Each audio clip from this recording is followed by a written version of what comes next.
Okay, may buntag no. Ani ana kita na ko ning manok nga gamay. Pinalit na ko ni duha ka buok kanila usa na bilin kay akong gilang-halang ang usa gahapon no. Kay sunan dayon karon na pud ni. Okay, inaani akong trabaho sa una no, mangihaw manok tag 30 ka buok sa kada semana kaduha ko mo deliver sa Shoppers Mart. Ako ang supplier ini nga manok no. Sukad pa sa atong 2013 pag human og linog no, kay nihinay mga akong negosyo katong pud ako picture ba photographer o maniniyot sa Binisaya pang pinulungan o mauto ako insinuan ko imbalhin ko og pagka mangingihaw og manok.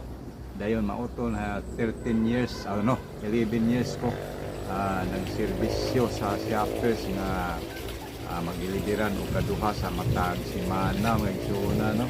30 ka buok kami hawon. Sugod ko alas 8 sa buntag dahil mahuman ko alas 3 sa hapon.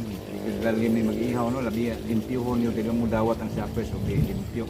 Kahit yung kinabuhi no, daan ko siguro itong panahon na sa sulod sa 11 katuig na akong supplier sa Shoppers mo na akong kaagi.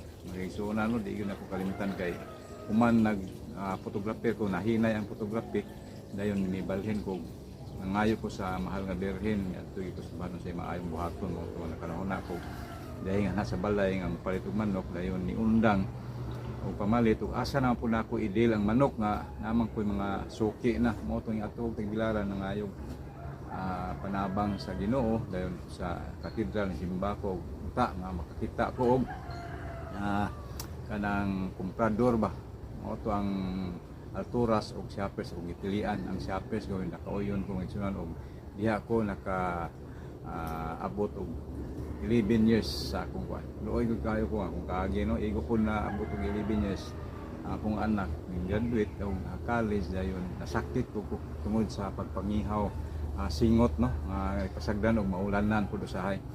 Anak gyud akong kaagi sa akong kinabuhi ngisunan di gyud lalim ni maning kamot isunan nga mabuhi ning kalibutana no. Kay graduate man ta ko college dayon working student ko sa una katong photography ko sa man to dayon ako swerte kay kining pamulitik ka ba sabit wagi ko dawata ina nas makakasuod pa tong mga way grado kung ta sanay grado basta kay lakas sa munisipyo nga gisunan ning anak gyud ang mahitabo niadto dinhi ning Pilipinas no.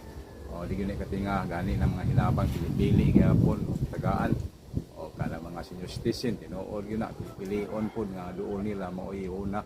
Okay, salamat may adlaw tanan kana ray akong isulti sa akong manok nga nagiihaw karong adlaw magigsunan ko daghang salamat ubay.